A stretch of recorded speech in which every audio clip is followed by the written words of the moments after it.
Bonjour à toutes et à tous. Je suis ravie de vous accueillir aussi nombreux pour ce premier webinaire découverte du genre. Vous l'aurez noté, particulièrement cette période de rentrée, le CRGE s'adapte aux demandes des groupements d'employeurs, à la fois sur la forme, à travers la multiplication des réunions à distance et une programmation désormais trimestrielle des actions de formation et de présentation des offres de prestations. Et sur le fond, avec la proposition de nouvelles thématiques telles que le développement commercial et l'analyse financière. Face à vos nombreuses questions récurrentes sur les règles d'aménagement de l'organisation du temps de travail et celles plus récentes en matière de télétravail et d'activité partielle de longue durée, nous avons développé une offre d'accompagnement à la mise en place d'un accord d'entreprise dans un groupement d'employeurs. Le webinaire de ce matin, animé par Pierre Fadeuil, universitaire expert des groupements d'employeurs associé au CRGE, que je remercie dès à présent vivement pour son intervention, a pour objectif de vous informer sur les modalités de mise en œuvre d'un accord collectif dans un groupement d'employeurs. Et à l'issue de cette réunion, chacun d'entre vous recevra l'offre d'accompagnement du CRGE en la matière. Donc, je vous souhaite dès à présent une bonne réunion, de bons échanges et je vous retrouverai pour ma part à l'issue de celle-ci. À tout à l'heure. Merci Cyrielle. Bonjour à tous et bienvenue pour cette heure de formation.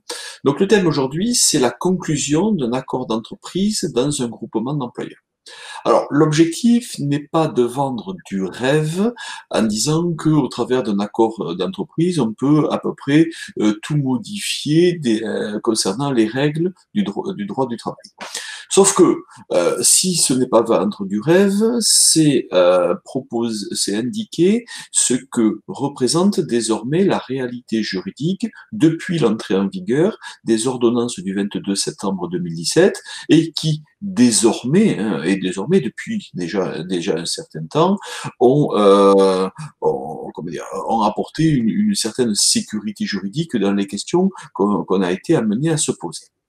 Donc, pour bien comprendre l'enjeu de ce que l'on va voir aujourd'hui, je crois qu'il faut faire une distinction entre le monde d'avant et le monde d'aujourd'hui. Le monde d'avant, qu'est-ce que c'était ? Il y avait plusieurs grands principes qui s'appliquaient. Il y avait toujours un principe selon lequel un accord collectif de branche primait sur un accord collectif d'entreprise. Donc, pour ceux qui ont fait quelques études de droit, et notamment en droit du travail, il y a quelques années, on disait qu'un accord d'entreprise ne pouvait qu'apporter que des choses plus favorables, qui devaient donc s'inscrire dans la suite logique d'un accord de branche. Donc, l'accord de branche primait, l'accord collectif précisé en améliorant.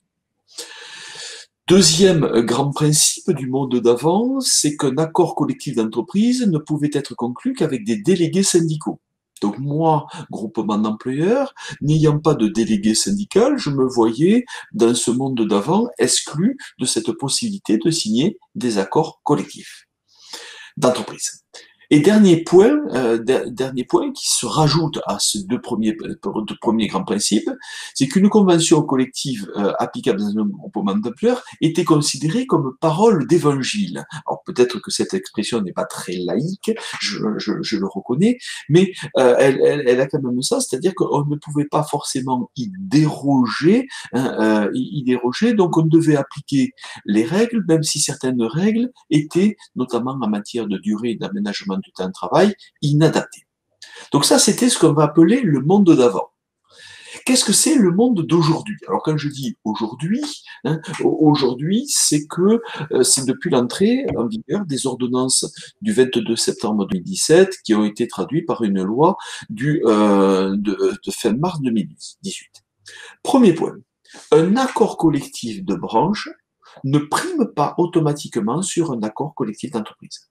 C'est-à-dire qu'un accord collectif d'entreprise a la possibilité, dans certains domaines, de déroger à un accord de branche. Donc je peux avoir mon accord collectif propre au groupement d'employeurs, celui qui est applicable à tous mes salariés, et avoir à côté un accord collectif d'entreprise, un accord spécifique à mon groupement d'employeurs que j'ai conclu au niveau de mon groupement d'employeurs et qui va être amené à déroger à certaines règles concernant l'accord de branche ou à préciser ou à permettre des choses comme un accord de branche ne permet pas. Deuxième point, il est possible de conclure un accord collectif d'entreprise en l'absence de délégué syndical. L'interdiction que j'avais auparavant, qui excluait la quasi-totalité des groupements d'employeurs, désormais, ce n'est plus applicable. Je peux signer comment dire, un accord collectif. Alors, soit dans certains cas avec l'ensemble des salariés dans le cadre d'un référendum, dans d'autres cas avec un salarié mandaté, et principalement dans un dernier cas avec un membre du comité social et économique. Donc il y a d'autres possibilités, enfin certaines possibilités pour négocier et conclure un accord collectif d'entreprise. Et donc, dernier point, toujours donc dans ce mode d'aujourd'hui, il est possible par accord collectif d'entreprise d'aménager certaines règles relatives à l'accord de branche qui est applicable au sein d'un groupement d'employeurs. Donc, cette négociation, ce n'est pas parce que je n'ai pas une convention collective qui est spécifique au groupement d'employeurs, par exemple, j'ai la convention collective métallurgie ou prestataire de services, si il y a une disposition, il y a une disposition qui n'existe pas ou que l'on souhaite aménager, bien sûr dans le cadre légal, dans le cadre légal, c'est possible de le faire. Donc, il faut bien prendre en compte ce monde d'aujourd'hui qui permet une certaine souplesse dans le mode de fonctionnement d'une entreprise, et c'est pas spécifique à un groupement d'employeurs, une certaine souplesse, mais la contrainte, c'est la conclusion d'un accord collectif. C'est-à-dire que ce ne sont pas des décisions unilatérales, il va falloir passer par un accord collectif, c'est-à-dire qu'il y ait un accord de la part soit du CSE, soit des salariés, tout dépend l'effectif de l'entreprise. Ça, on y reviendra pour tout à l'heure. Alors, le principe d'un accord collectif est une solution, mais c'est une solution qui, quelquefois, est inutile. L'idée de dire on va mettre en place un accord collectif, encore faut-il qu'il y ait une nécessité. Il y a certains cas, il y a certains cas où l'accord collectif n'est pas exigé, soit par le législateur, soit par la convention de branche qui s'applique. Prenons des exemples. En matière de télétravail, les pouvoirs publics disposent que cette forme particulière de travail peut être mise en place soit par accord collectif d'entreprise ou dans le cadre d'une charte.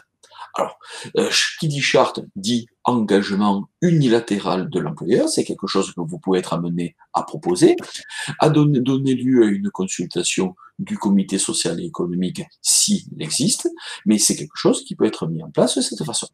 L'autre façon de le mettre en place, c'est en matière de télétravail, en matière d'un accord collectif d'entreprise, et si vous optez pour la notion d'accord collectif d'entreprise, ce sont les règles que nous allons voir aujourd'hui. Mais indiquons bien ici qu'il ne présente pas un caractère obligatoire. Deuxième cas, où la solution de l'accord collectif d'entreprise n'est pas forcément une solution nécessaire, elle peut être utile, mais pas forcément nécessaire, c'est quand une convention de branche n'exige pas la conclusion d'un accord collectif d'entreprise pour qu'une disposition s'applique. Je prends l'exemple d'un accord collectif de branche concernant la métallurgie qui a mis en place l'activité réduite de longue durée, c'est-à-dire le chômage partiel de longue durée que le législateur a mis en place fin juin et qui a vocation à apporter des règles plus favorables en matière de chômage partiel. Le législateur exige un accord collectif pour le mettre en place. Il exige un accord collectif, mais particularité, dans cette branche professionnelle, la métallurgie, il y a eu une négociation au niveau de la branche, et l'accord de branche dit, si vous voulez le mettre en place au niveau de votre entreprise, vous pouvez le mettre soit dans le cadre d'un accord d'entreprise, soit dans le cadre d'une décision unilatérale. Autrement dit, il y a des cas où la convention de branche n'exige pas la conclusion d'un accord collectif d'entreprise. Ça, c'est une question, avant même de penser à mettre en place un accord collectif, c'est une question que vous devez être amené à vérifier. Allez voir, par exemple, si vous voulez mettre en place le temps partiel annualisé pour le temps partiel annualisé, allez voir si votre convention collective, un, le prévoit, et deux, si elle ouvre nos possibilités, s'il n'y a pas une démarche à faire pour le groupement d'employeurs. Certaines conventions collectives disent on peut mettre en place le temps partiel annualisé, c'est l'accord de branche le prévoit, mais encore faut-il qu'il y ait un engagement unilatéral ou un accord d'entreprise qui le spécifie dans l'entreprise. Si c'est cela, l'accord de branche suffit pour mettre en place cette disposition. Troisième exemple, et ça c'est un élément important. Il y a des cas où la convention collective applicable au sein du groupement d'employeurs prévoit déjà les dispositions nécessaires pour le fonctionnement de ce dernier. C'est-à-dire qu'on n'a pas besoin d'aller rechercher, de mettre en place un accord collectif d'entreprise si l'accord de branche correspond. L'accord de branche correspond. On va aller vers un accord collectif d'entreprise à partir du moment où les dispositions de l'accord collectif de branche, la convention collective qui s'applique aux salariés, à partir du moment où ces dispositions ne correspondent pas. Si mon accord de branche prévoit le temps partiel annualisé, qui prévoit le contrat à durée indéterminée, intermittent, et qui prévoit la modulation du temps de travail pour les CDD, qu'est-ce que je vais pouvoir mettre en place par accord d'entreprise? Pas grand-chose. Peut-être voir sur les questions de durée. Mais l'élément central, c'est qu'on va vers l'accord collectif parce que on n'est pas satisfait par les conditions prévues par l'accord de branche. Il y a également conclure un accord collectif ne permet pas de déroger à toutes les règles contraignantes qui sont prévues dans la convention collective concernant les groupements d'employeurs. Alors, que sont les règles contraignantes, que sont les règles contraignantes? La notion de salaire minima hiérarchique. Quelquefois, si le salaire minima est un peu trop élevé par rapport à ce qui se passe chez l'adhérent, on s'aperçoit que lorsqu'on va être amené à facturer, peut-être qu'on va avoir un coût plus élevé, et le point de départ, c'est les salaires minima. On ne peut pas, par accord collectif, modifier les salaires minima prévus dans la convention de branche.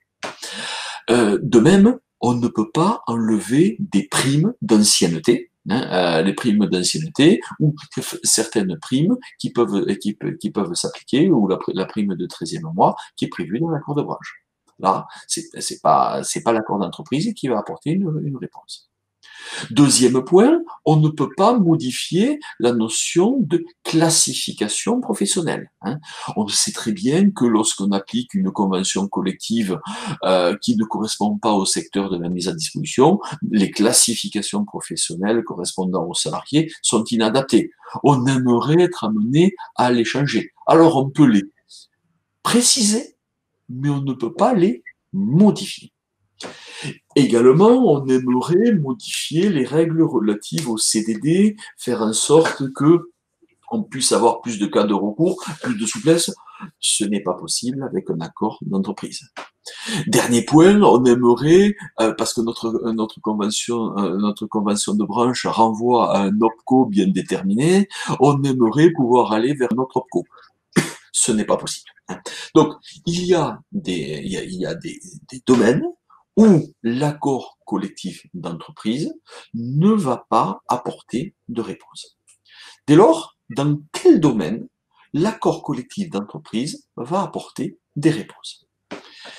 Il va apporter des réponses, des solutions dans 3-4 principaux domaines de fonctionnement du groupement d'employeurs.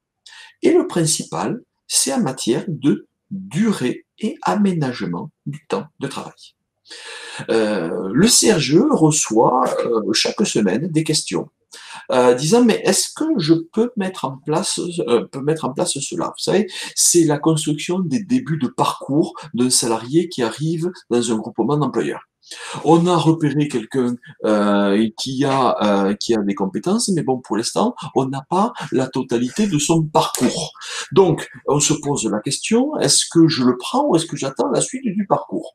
Ben, l'adhérent qui a besoin de ce salarié dit il faut le prendre de suite, et le responsable du groupement d'employeurs dit oui, mais comment je vais être amené à instituer un parcours professionnel, sûrement à temps partiel, peut-être en CDD, partant du principe que je n'ai pas de visibilité.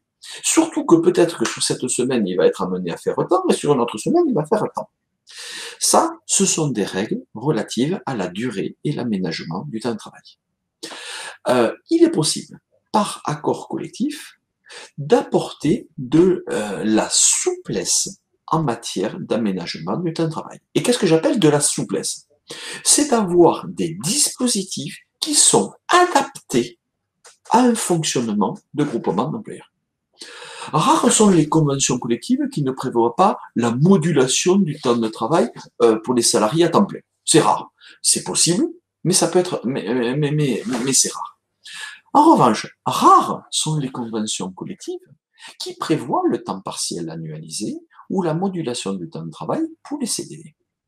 Et donc, on se trouve dans une situation particulière, c'est que la modulation du temps de travail va s'appliquer de facto pour les salariés qui sont en CDI temps plein, ceux pour lesquels on a peut-être le moins de difficultés à gérer leur temps de travail, et ceux pour lesquels on va être amené à les embaucher, peut-être pour 4 mois, pour le premier CDD de 4 mois à temps partiel, le temps qu'on lui trouve, une autre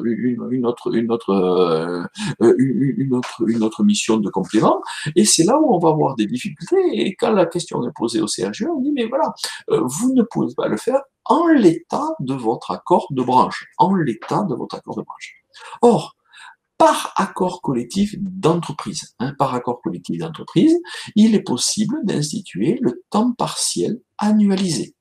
C'est-à-dire que de temps partiel annualisé ou temps partiel modulé, on est sur des synonymes, c'est-à-dire que une personne pourra être à 22 heures par semaine en moyenne, et donc faire en sorte que les surcroîts d'activité au-delà de 22 heures soient compensés non pas sur une période de 4 semaines, mais sur une période annuelle, comme vous faites en matière d'annualisation des CDI temps plein.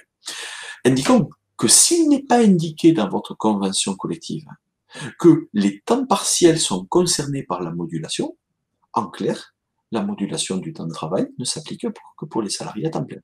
Donc il faut qu'il y ait bien cette spécificité ou spécification de la notion de temps partiel. Même chose pour les CDD. Si la convention collective ne précise pas que la modulation du temps de travail s'applique également pour les salariés qui sont en CDD, en clair, ne s'applique que pour les salariés qui sont en CDI. Donc, vous voyez bien par rapport à ça, et je pense que quand je vous indique cela, il y a plein de situations qui doivent apparaître pour vous, et qui doivent vous dire, ah oui, mais là, c'est vrai que je prends quelqu'un en CDD temps partiel, avec des changements d'heures possibles d'une semaine à l'autre. Pourquoi? Parce que sur une semaine, l'adhérent veut le prendre tant d'heures, et l'autre semaine, il veut le prendre tant d'heures, et on se déroge sur le contrat adéquat, on se dit si c'est un CDD à temps partiel de droit commun, ben oui, mais ça va me donner lieu à des heures complémentaires. Là, j'ai la possibilité de lisser. La possibilité de lisser comme si c'était un CDI, un CDI temps plein. Mais adaptation au temps partiel, adaptation au CDD. Même chose, Si je veux mettre en place le CDI intermittent, ce qu'on appelle le contrat de travail à durée indéterminée intermittent. C'est un contrat où il y a des alternances de périodes travaillées et de périodes non travaillées. Bon, c'est un contrat qui présente un certain intérêt lorsqu'on travaille dans des activités touristiques, par exemple, ou qu'on travaille avec des adhérents qui relèvent du secteur de l'animation, où il y a des activités où il y a des périodes d'inactivité assez importantes et donc des activités, des périodes d'activité. Pour mettre en place le CDI intermittent, encore faut-il qu'un accord collectif le prévoit. Si l'accord de branche le prévoit, il n'y a pas besoin de le mettre en place dans l'accord d'entreprise. Si l'accord de branche ne le prévoit pas, c'est là où on doit se poser la question de la mise en place dans un accord collectif d'entreprise. Autre règle, autre règle concernant la durée et l'aménagement du temps de travail, certains adhérents peuvent vous demander des salariés qui vont être, dont la durée du travail va être calculée dans le cadre d'un forfait jour. C'est possible. C'est possible. Si votre convention collective de branche ne le prévoit pas, vous ne pouvez pas instituer le forfait jour, alors même que la convention collective de l'adhérent le prévoirait. Et la seule réponse que vous pouvez proposer à votre adhérent, c'est de dire, mais non, moi, il doit être sur 35 heures, et tout ce qui est au-delà de 35 heures, ça sera des heures supplémentaires. Or, c'est pas la demande de votre adhérent. Et tout simplement parce que le texte que vous avez ne correspond pas. Donc, grand domaine en matière de durée et aménagement du temps de travail, mais avant de penser à l'accord collectif, il faut se poser véritablement la question de quels sont les manques qu'il y a dans mon accord de branche. C'est-à-dire que ça doit partir d'une phase d'analyse pour essayer de voir s'il y a véritablement une opportunité d'aller vers un accord collectif d'entreprise.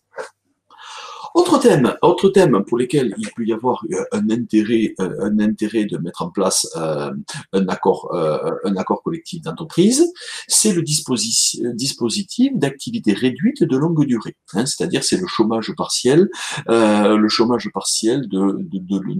longue durée que les pouvoirs publics ont mis en place. Pour pouvoir en bénéficier, il faut avoir conclu un accord collectif d'entreprise. Donc, il y a un intérêt pour vous, groupement d'employeurs, d'instituer ce type d'activité réduite de longue durée.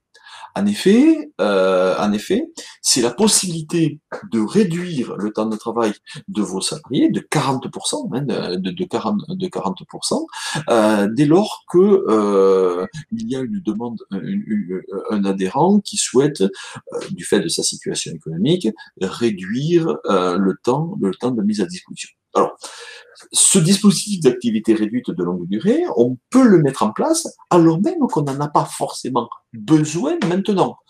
C'est comme la déclaration en matière de chômage partiel, on fait une déclaration initiale et ensuite on met en place le chômage partiel en fonction des demandes. Le contexte économique inciterait à mettre en place ce dispositif d'activité réduite de longue durée.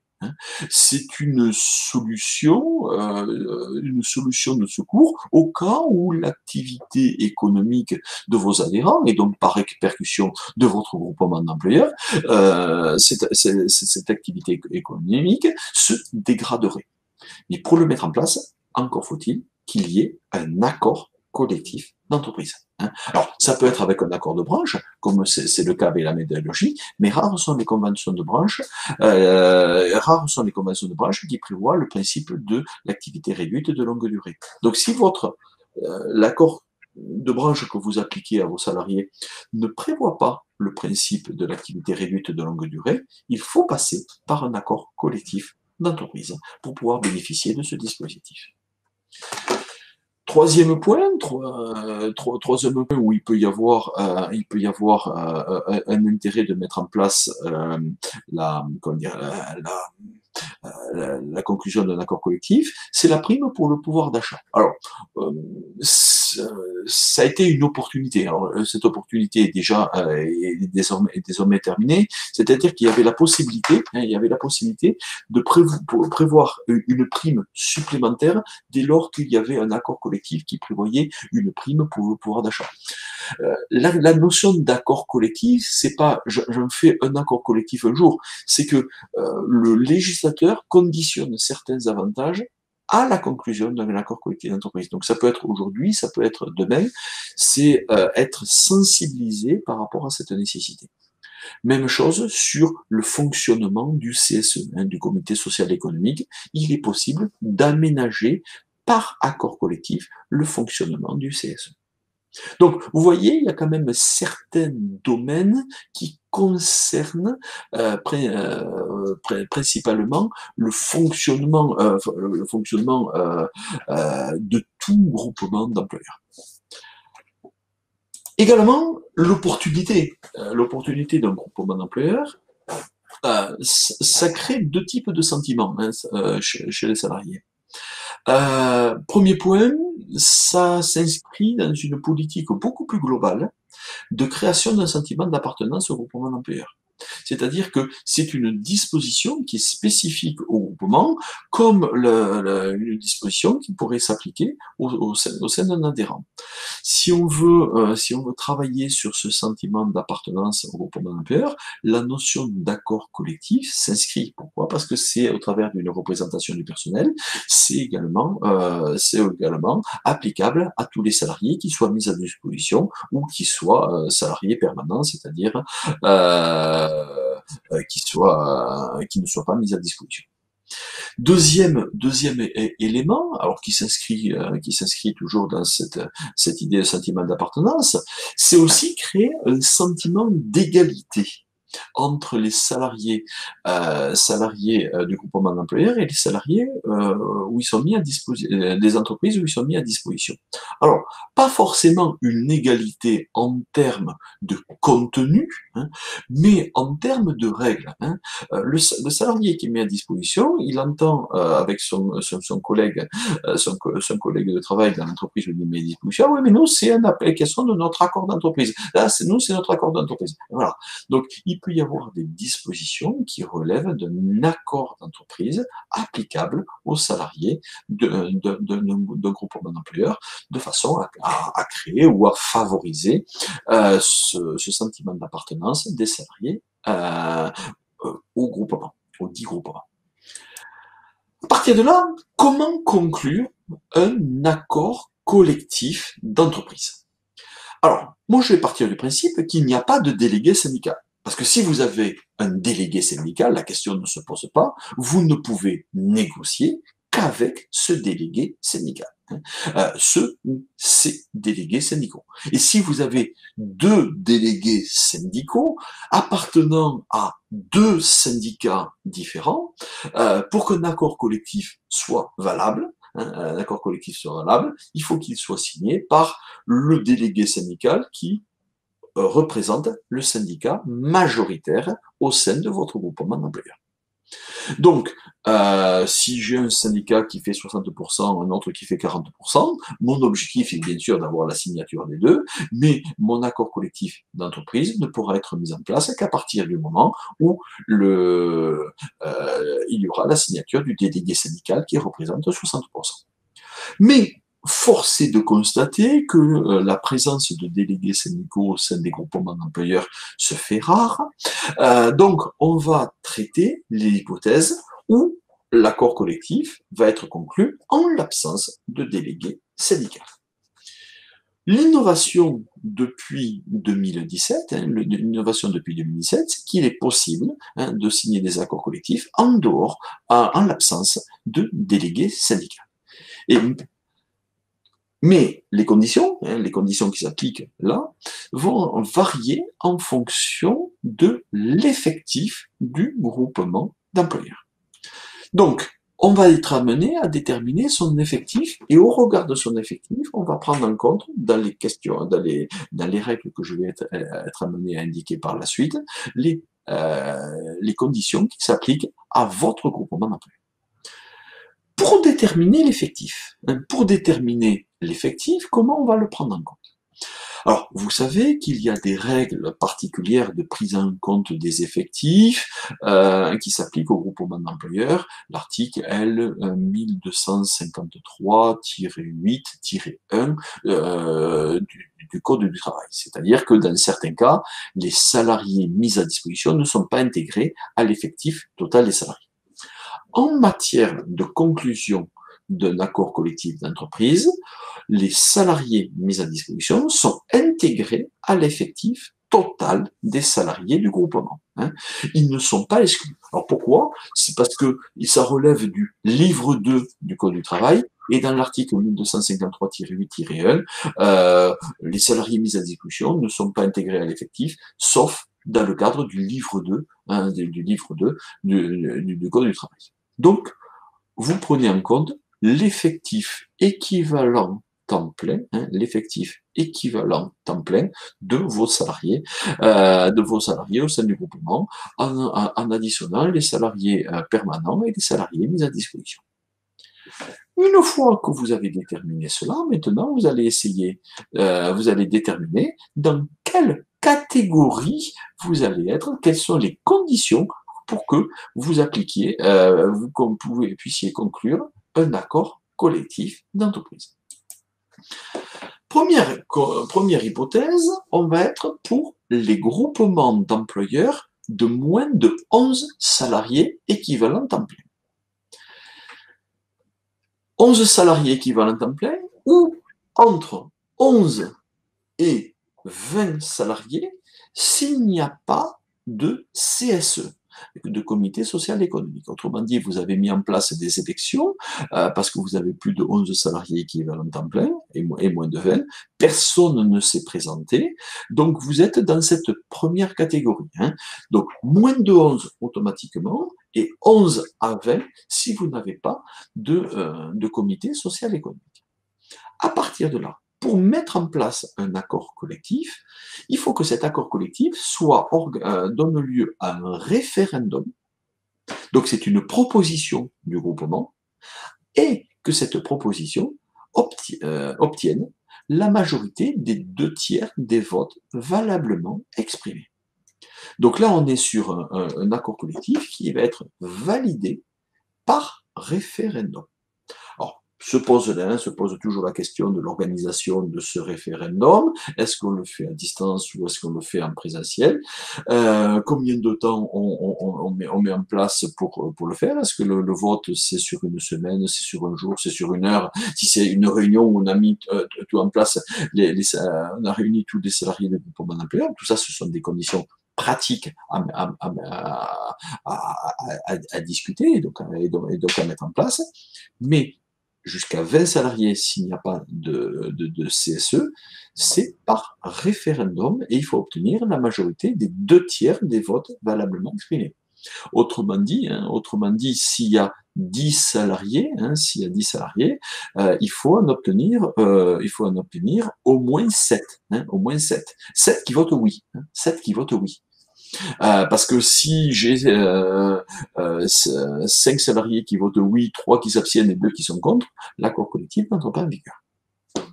Donc ça, c'est la règle pour les groupements d'employeurs, moins de 11 et de 11 à 20 s'il n'y a pas de CSE. Deuxième hypothèse, ce sont pour les groupements d'employeurs de 11 à 49 salariés.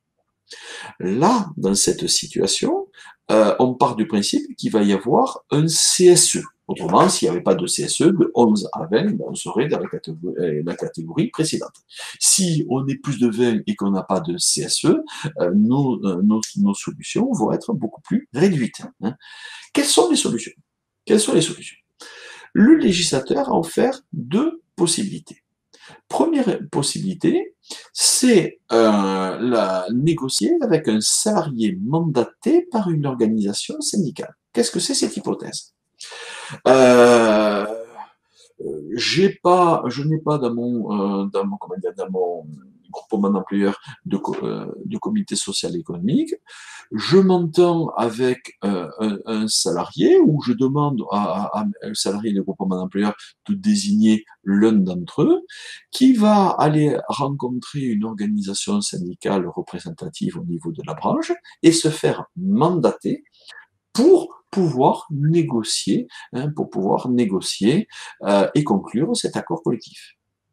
Pour que cet accord collectif soit valable, dans ce cas, il faudra mettre en place un référendum et que ce référendum obtienne 50% des suffrages valablement exprimés. Force est de constater que cette hypothèse est rarement mise en place.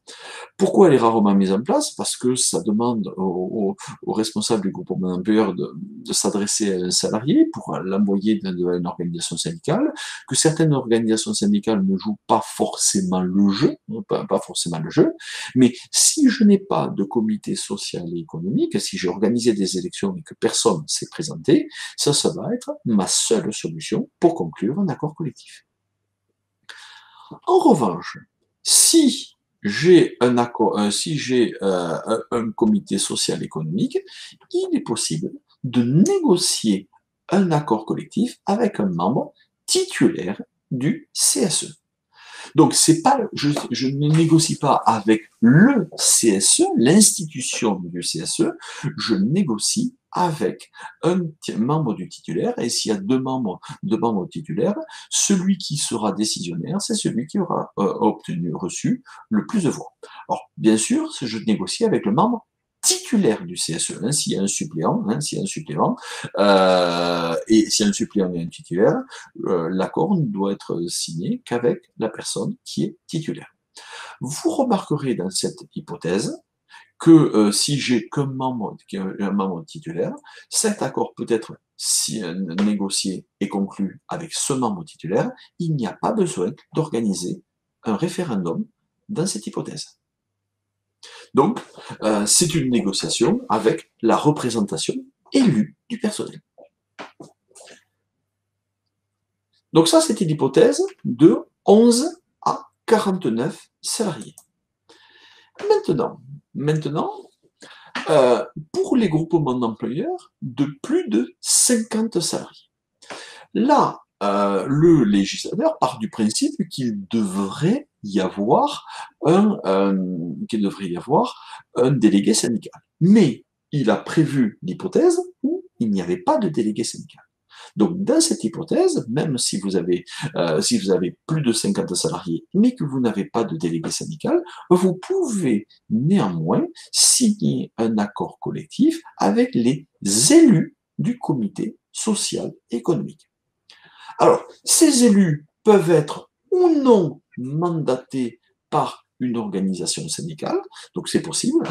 Certains élus peuvent dire, mais moi je préfère avoir, en plus de mon mandat de membre du CSE, être désigné par mon organisation syndicale pour négocier cet accord, mais ce n'est pas une obligation. Si vous n'avez pas d'élus mandatés, si vous n'avez pas d'élus qui appartiennent à un syndicat, ce qui est possible dans un CSE, ces élus du CSE ont la possibilité de conclure un accord collectif d'entreprise. Alors, dans les entreprises de plus de 50 salariés, cet accord ne pourra pas porter sur la totalité des possibilités que prévoit le législateur pour conclure des accords collectifs d'entreprise. On ne pourra conclure un accord d'entreprise que lorsque la loi exige un accord collectif. Mais quand on fait le tour des dispositions, en matière de durée et d'aménagement du temps de travail, c'est le cas. En matière de dispositif de l'activité réduite, de longue durée, c'est également le cas. Donc, j'en retiens que pour les groupements d'employeurs de plus de 50 salariés, ce n'est pas parce qu'il n'y a pas de délégué syndical qu'il ne peut pas y avoir d'accord collectif d'entreprise. Une fois que j'ai négocié, puis conclu un accord collectif d'entreprise, va se poser la question de l'effet de cet accord collectif d'entreprise sur le contrat de travail des salariés. En clair, faut-il conclure un avenant au contrat de travail? Depuis 2017, les employeurs peuvent conclure ce qu'on appelle un accord de performance collective. Alors, ces accords de performance collective n'ont pas une très bonne publicité dans la presse parce que certaines entreprises souhaitent les mettre en œuvre pour parce qu'elles souhaitent, par exemple, réduire les rémunérations conventionnelles prévues dans la convention collective de branche qui est applicable dans leur entreprise. On n'est pas du tout dans ce cadre. Hein. Il y a deux hypothèses dans cet accord de performance collective. Il y en a certaines qui sont des dispositions qui sont liées avec les nécessités liées au fonctionnement de l'entreprise et d'autres qui sont liées aux restructurations d'entreprise. Donc il y a vraiment deux axes et que ça relève d'un accord de performance collective, mais qui ne porte pas sur le même point. Il n'est pas, alors ça pourrait être mis en place, mais ce serait vraiment pas la réponse, à mon sens, dans un groupement d'employeurs, de mettre en place ces accords de performance collective pour aménager les dispositions conventionnelles concernant la rémunération, les classifications, etc. Donc, l'idée qui est mise en place ici, c'est de dire on peut conclure un accord de performance collective pour faire face, pour répondre aux nécessités liées au fonctionnement de l'entreprise. Et tout ce qui est durée et aménagement du temps de travail, tout ce qui est télétravail, tout ce qui est fonctionnement du CSE, tout ce qui est dispositif d'activité partielle de longue durée, entre bien dans ce cadre. Dès lors, si on est véritablement dans ce cadre, les stipulations de l'accord collectif d'entreprise priment sur les dispositions contractuelles. Autrement dit, lorsque l'accord collectif vient d'être conclu, lorsqu'il a été conclu dans les conditions que je vous ai indiquées précédemment, à partir de là, ces stipulations s'imposent, ont vocation à s'imposer aux salariés. Le salarié peut toutefois refuser. Il peut toutefois refuser, mais son refus, et là la loi est claire sur ce point, son refus constitue une cause réelle et sérieuse de licenciement. Donc si vous mettez par exemple en place le dispositif de l'arme, l'activité réduite de longue durée, et qu'un salarié, lorsque vous allez lui proposer une réduction de son temps de travail, et qui va dire mais moi je suis contre cette application de cet accord collectif, ça sera, si vous le souhaitez, un motif de licenciement. Autrement dit, même si on n'ira jamais toujours au licenciement, la question qui se pose ici, faut-il conclure un avenant? Autrement dit, faut-il qu'il y ait l'accord de chaque salarié pour que l'avenant, que l'accord collectif d'entreprise puisse entrer en vigueur? La réponse, c'est que depuis 2017, la réponse est non. Voilà, en quelques mots, on m'avait donné 45 minutes pour traiter cette question. Il est à 10h44. Donc, je pense être dans les temps. Voilà ce que l'on pouvait dire en quelques mots sur l'opportunité de réfléchir à l'hypothèse d'un accord collectif d'entreprise au sein d'un groupement d'employeurs. Maintenant, avez-vous des questions à poser? Alors, pour poser des questions, vous avez le principe du chat, et je vous laisse quelques minutes peut-être pour que je vois que déjà des personnes sont amenées à poser des questions, pour que je puisse être amené à y répondre.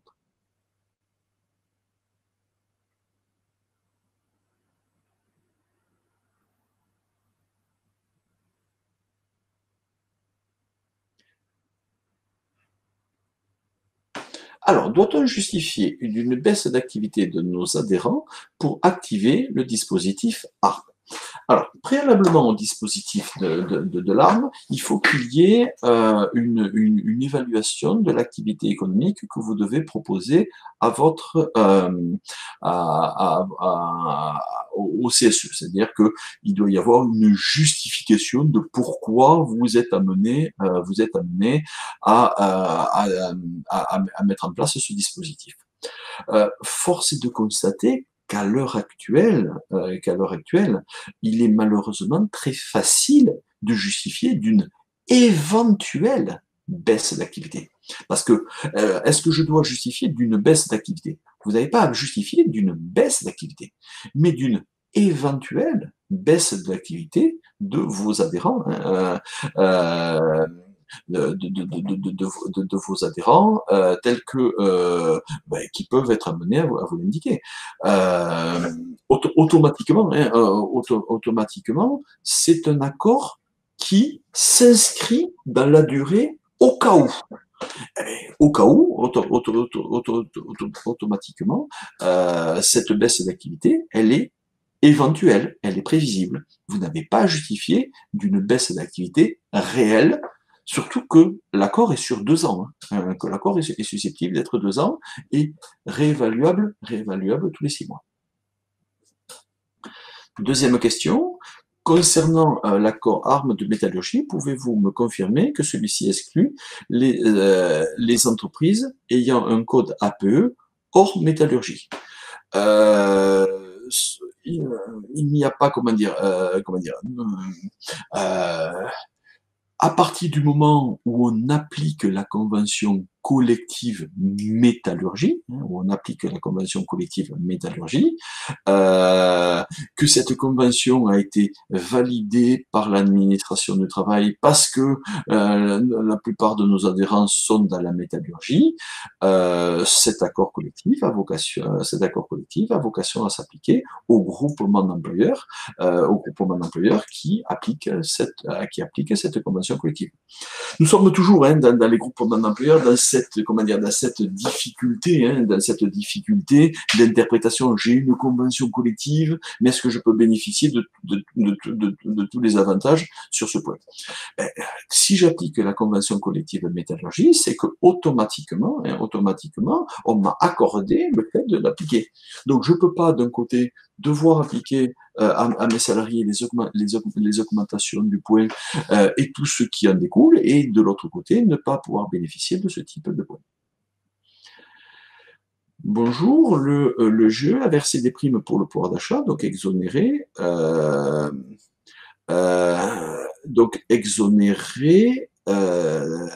De charges sociales sans accord collectif d'entreprise quand on a un adhérent nous l'avait demandé. Alors, c'était possible, le groupement d'employeurs peut verser ce type de prime. Ce que permettait la conclusion d'un accord collectif d'entreprise, c'est que le montant pouvait être supérieur. Il y avait un montant hors accord collectif et un montant avec accord collectif. Question suivante. Peut-on faire un accord collectif par rapport à des heures de préparation qui ne figurent pas dans la convention collective du sport? Alors là, il faudrait que vous m'apportiez une précision de ce que vous voudriez mettre en place à l'intérieur.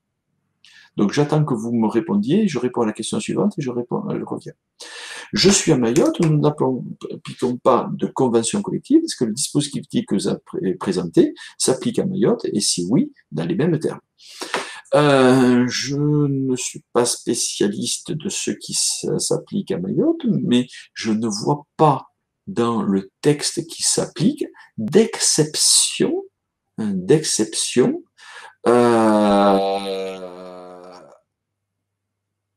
au fait que la règle s'applique sur tout le territoire national. Donc, comme tout groupement d'employeurs, il devrait y avoir un accord de branche qui s'applique à l'ensemble des salariés qui sont mis à disposition. Alors, vous me permettrez, hein, peut-être par l'intermédiaire du CRGE, de vérifier s'il n'y a pas une exception qui a vocation à s'appliquer, mais à partir de là, je ne vois pas forcément d'exception. Lorsque vous avez été amené à déclarer votre groupement d'employeurs, est-ce que l'administration du travail ne vous a pas exigé une convention collective?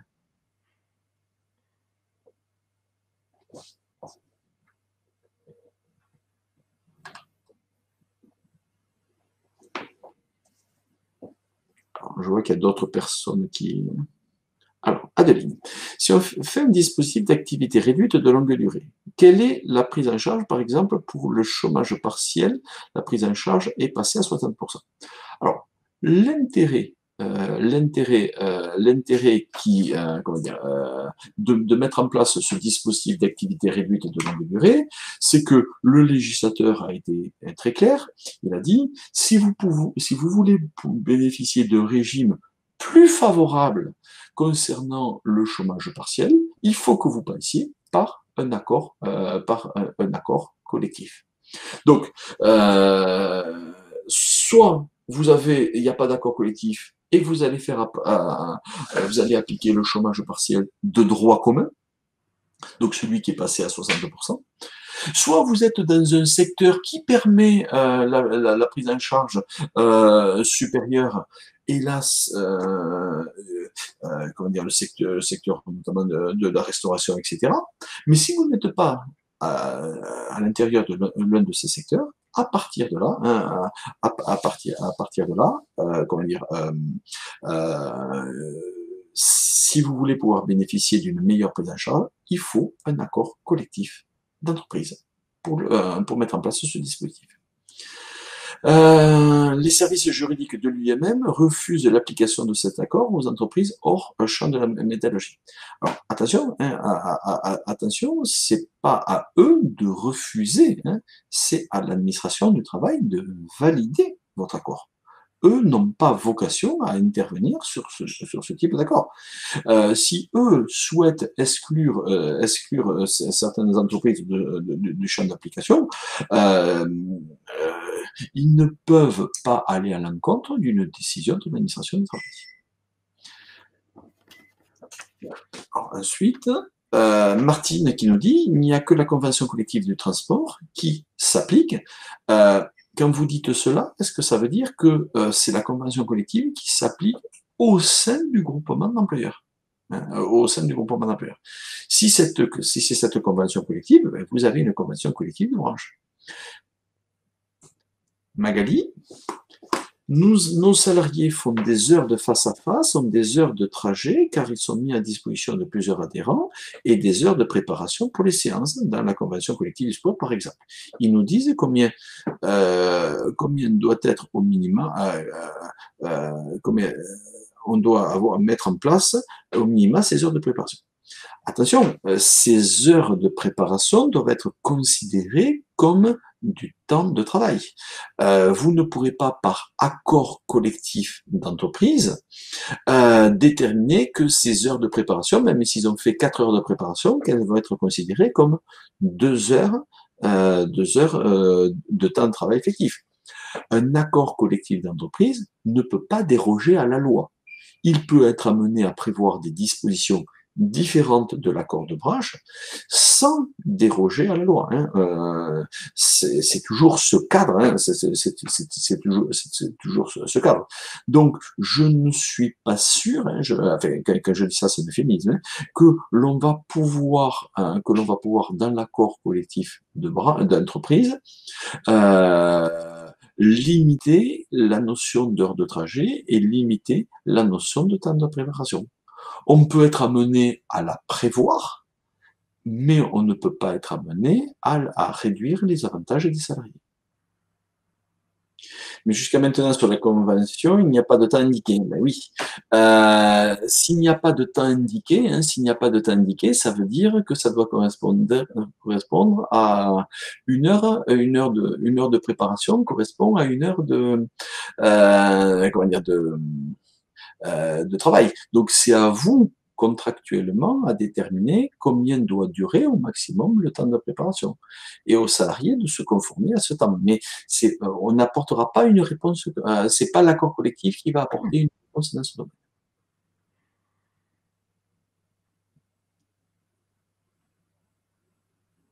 Ça apporte des solutions, mais ça apporte pas toutes les solutions spécifiques à notre secteur.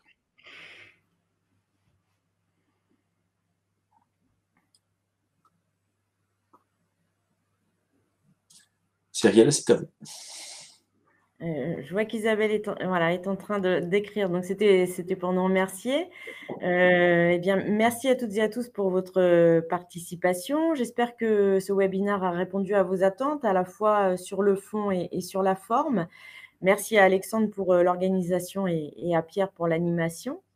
Donc si vous avez d'autres questions, n'hésitez pas pour les groupements d'employeurs adhérents à nous les faire passer par mail ou à nous appeler. Pour les questions juridiques, je vous rappelle que c'est l'adresse mail juridique@crge.com qui est à votre disposition. Si vous souhaitez être accompagné par le CRGE dans la mise en place d'un accord d'entreprise, eh bien, n'hésitez pas à nous solliciter également. Vous recevrez dans les prochaines heures l'offre d'accompagnement. Et puis, j'espère que vous avez bien noté les prochains rendez-vous qui sont proposés par le CRGE, à savoir la formation action, mettre en place des actions commerciales adaptées à une période économique incertaine, qui aura lieu donc à distance toute la journée du 4 novembre. Et puis, la formation collective, maîtriser les fondamentaux de la comptabilité et de la gestion financière dans un groupement d'employeurs, donc qui se tiendra sous la forme de 2 demi-journées à distance le 27 novembre et le 4 décembre. Vous avez reçu toutes ces informations par mail. Elles sont également disponibles sur notre site internet. Et puis, n'oubliez pas que toute l'équipe du CRGE est à votre écoute au quotidien. Voilà. Je vous souhaite à toutes et à tous une très bonne journée. Au plaisir de vous retrouver prochainement pour de nouveaux échanges.